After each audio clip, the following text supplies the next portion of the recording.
Hello everyone, this is Dr. Webb. In this video we're going to be finding the absolute maximum and minimum functions, and then we're going to be applying this to some word problems which are called optimization problems. So first let's talk about absolute maxima and absolute minima. So you remember a relative maximum is a point that's the largest point in some interval around it. What an absolute maximum is it is the largest point over the entire domain. So not over just some necessarily small interval, but over all the possible x values. So it is the largest possible value of the function. The absolute minimum, vice versa, is the smallest value. So not just on some small interval, but on the entire domain. Okay. So there's a couple different options here that about what can happen, and it really boils down to what's true about the domain. So first of all, if the domain is the real line, then not every function necessarily has an absolute max or an absolute min. It could have one but not the other. It could have both. It could have neither.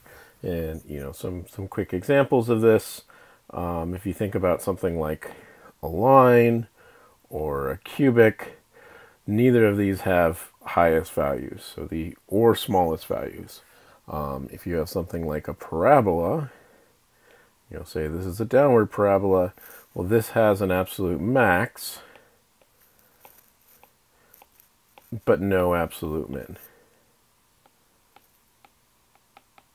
So to actually have some function that has both an absolute min and an absolute max, you have to have something kind of like that going on. Okay. If a function does have an absolute max or min, then that is going to occur at a critical point of the function. So critical point, remember, this is what we talked about in the last video. This is someplace where the first derivative is equal to 0, so the function is horizontal, or the first derivative doesn't exist.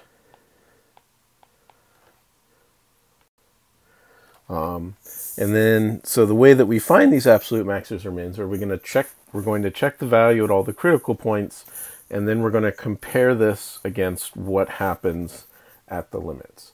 So if the limit goes off to infinity, there's no possible way that there's going to be a maximum. If the limit goes off to negative infinity, then there's no possible way there's a minimum. Okay. So let's find the absolute maximum and or minimum to this function, 1 over x squared minus 4x plus 7, if such a thing exists. So what's the first thing that we need to do? Well, we got to find the critical points. And to find the critical points, first we have to find the first derivative. So to find the first derivative for this function, I can think about it as being x squared minus 4x plus 7 raised to the minus 1 power. And then to take the derivative of this, we're going to use the chain rule. So our outside function here is x to the minus 1. Our inside function is the quadratic. So derivative of the outside is minus 1 over x squared. Derivative of the inside is going to be 2x minus 4.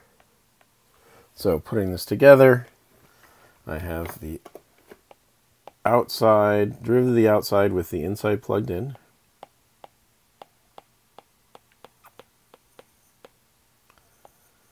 And then multiplied by 2x minus 4. So I can write it like this.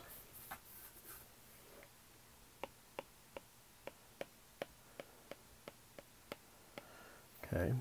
So now to find the critical points, now that we have the derivative, we're going to set this equal to 0. Now the denominator here, the quadratic on the bottom, that's not going to affect getting a 0 at all. In fact, that's always going to be positive for all values. So we just have to figure out when the top is going to be equal to 0. So this is when minus 2x plus 4 equals 0, which is when 4 equals 2x. So we have a critical point at x equals 2. And that's our only critical point. Now we also said we also need to check and see what happens to this function as it goes off to positive or negative infinity. So if we take the limit of this as x goes to infinity,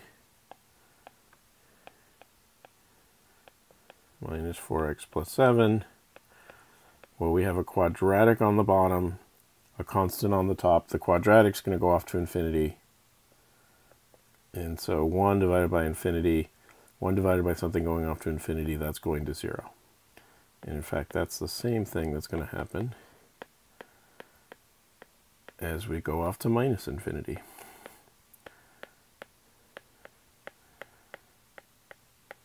So we have a critical value at 2. The function, as we go out further and further, is going to 0 both ways. What's the value of the function at 2? If I plug in 2 here, I have 1 over 4 minus 8 plus 7. So that would be 1/3, I believe. Yeah, minus 4 plus 7 equals 3. Yep. Okay. So I notice that I have a critical point at 1/3, and then after that, it's going towards 0. So 1/3 to 0. So if it's starting at 1/3 at x equals 2, and to the left it's going to 0, that means that it's decreasing the rest of the way. To the right, it's going to 0. That means it's increasing going up to 1/3, decreasing going down to 1/3. So 1/3 is our highest point. That's our absolute max. And there is no absolute min. No absolute min. So our absolute max is, in fact, the point to 1/3. And if we go to the next slide, this is actually a graph of that function. And you can see at x equals 2, the value of the function is 1/3. So this is the point to 1/3. It's the highest point here. So it is the absolute max. And then on either side of it, it's going down to 0. But it never actually hits 0, just gets closer and closer to 0. So there is no point that's an absolute min. No matter how far out you go, if you keep on going further out, either way, you're going to get points that are closer to 0. Okay, so if the domain, instead of being the whole real line, is just a closed interval, then it's a completely different story. So if we're working on a closed interval, any continuous function is going to have both a max and a min on the closed interval, right? And so for the closed interval, the fact that it has its endpoints, so for this closed interval AB, it has the point x equals a and x equals b, that makes it, that's critically important for having both a max and a min. Okay. Where these absolute maxes and mins will occur, well, they're still going to occur at either a critical point, or they can occur at one of these two endpoints, at either x equals a or x equals b. So here's an example. We have a cubic, x cubed minus 3x squared minus 9x plus 5, and we're trying to find the absolute max or min just on this interval, minus 2 to 5. So we're going to do the same thing that we did before. We're going to look for critical points, and then we're going to check the value at the critical points and check the value at the ends of the intervals. Whatever's the biggest value is going to be the max. Whatever the smallest value is going to be the min. So let's start off with getting the derivative. This is a cubic, so that's straightforward enough. So I'm going to have 3x squared minus 6x minus 9. The plus 5 goes to 0. And to find critical points, I'm setting this equal to 0. I can factor a 3 out. I have x squared minus 2x minus 3 equals 0, and I believe this factors as x plus 1 into x minus 3. Yep.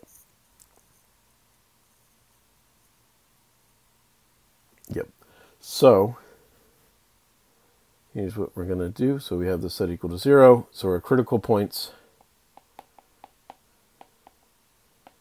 are at x equals minus 1 and 3. Our endpoints are at x equals minus 2 and 5. And so these are the values that we're going to check. Plug back into the original function to find their values.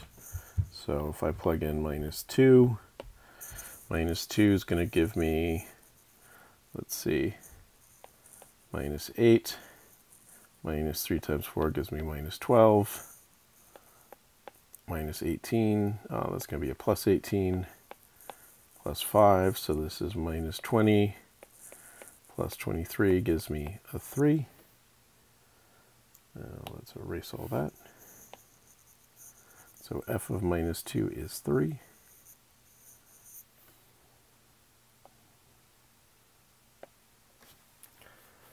Similarly,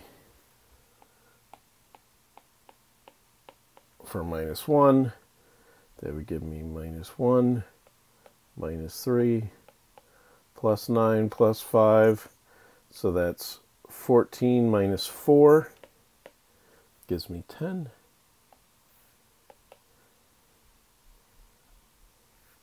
And then I also need to check f of 3. So when I plug 3 into here, I get 27 minus 27 minus 27 plus 5. So 27 minus 27, those two cancel, then minus 27 plus 5, that's going to give me minus 22. And then last but not least, if I plug 5 into here, ooh, that's going to be pretty big. So let's see. 5 cubed is 125 minus 3 times 5 squared, so 3 times 25 is 75, minus 45 plus 5. So let's see. 130 minus 120. And so I believe that also gives me 10. Let's double check. 125 minus 75, so that would give me 50. Minus 45 would give me 5, plus 5 gives me 10. Yep. So f of 5 equals 10. So one of these values, at least one of these is the absolute max, at least one of these is the absolute min. How do we tell? Well, the absolute max is going to be where it's the biggest. So we have 10 and 10 are the two biggest values here. So the absolute max is at minus 110 and 510. It's okay to have two absolute maxes if they have the same value there. And then the absolute min is at the smallest value. And so we'd say the absolute min is at 3 minus 22, because that's where the y value is the smallest. Okay, now applying this to word problems. So these are called optimization problems. It's a word problem where you're asked to maximize or minimize one quantity given some kind of constraint. Okay, So the idea is once we find the appropriate function, that's the same as what we've just been doing, we find the absolute max and then the same as we did before. We're going to find and check critical points and endpoints. So let's do an example, see what we're talking about. Okay, so this example is, what are the dimensions of the largest rectangular pin in area which is enclosed using exactly 100 feet of fencing? Okay, so first things first, let's draw a picture. It's going to be a rectangle. So I can roughly draw a rectangle. Rectangles have length and width. Okay, and so the information given is that this wants to be built using 100 feet of fencing, so that 100 feet is going to be the sum of the sides. Right, so we know that 100 is equal to L plus W, and then we're trying to maximize area. And how do you find area for a rectangle? Well, it's length times width.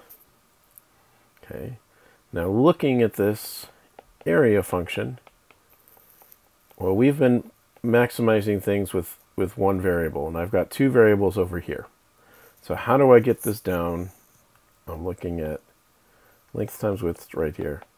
How do I get this down to one variable?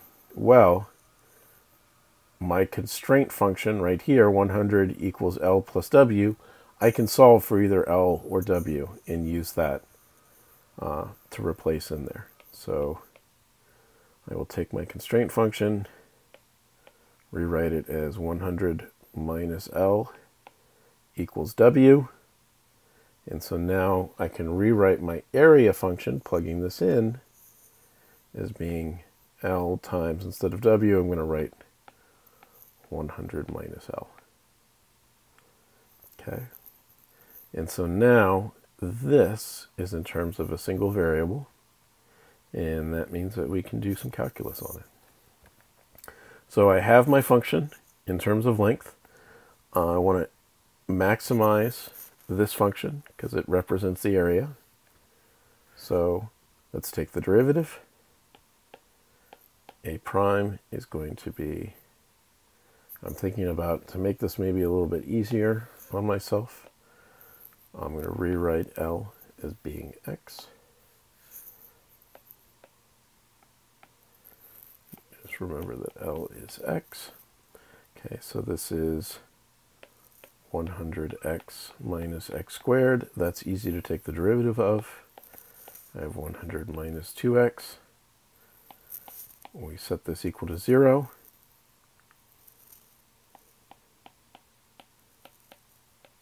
Solve for x. I get 100 is equal to 2x.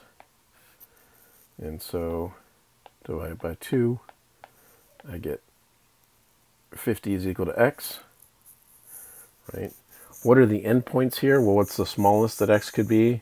Or the biggest? Well, it can't be any smaller than 100, or bigger than, it can't be any smaller than 0 or bigger than 100.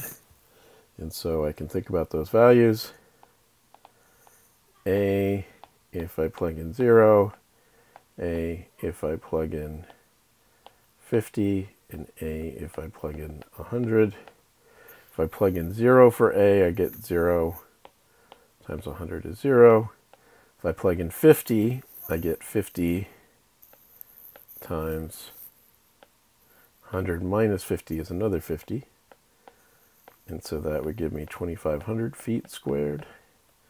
And then if I plug in 100, I get 100 times 100 minus 100, which gives me another 0. So, looking at this, which one gives me my maximum? That's when x, the length, was equal to 50. And so my maximum is 2,500 feet squared. And this is when the length equals 50 and the width is 100 minus 50. And so that means the width is also 50 feet. So notice what's the rectangle that maximizes area here? Well, the length or the width are the same, and so really The answer is a square. That's 50 by 50. Okay, and actually that's kind of not too much of a surprise. Often the maximized rectangles in some way are squares. That's just something to note. All of this junk right here. Wrote out everything we had.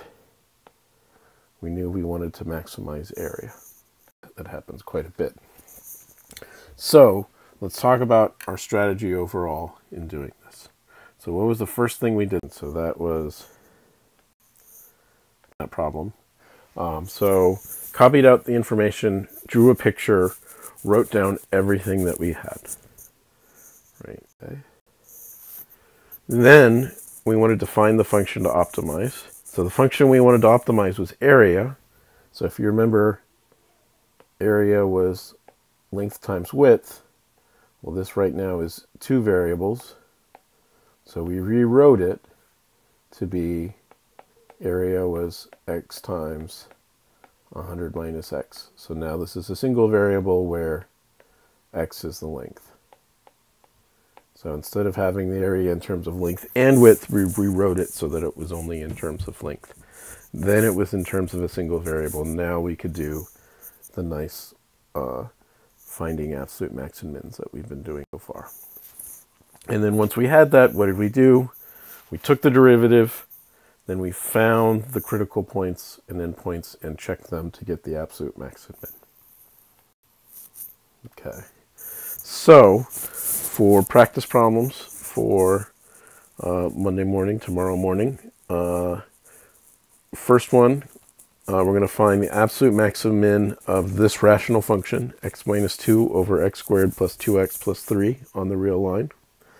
Secondly, here is a quadratic, g of x equals x squared minus 6x plus 8. Find the absolute max and min of this on the interval 2 to 5. And then last but not least, find the positive numbers a and b whose product is 64. So a and b multiplied together equals 64, but you want their sum, a plus b, to be as small as possible. So you're trying to minimize a plus b. See you tomorrow morning.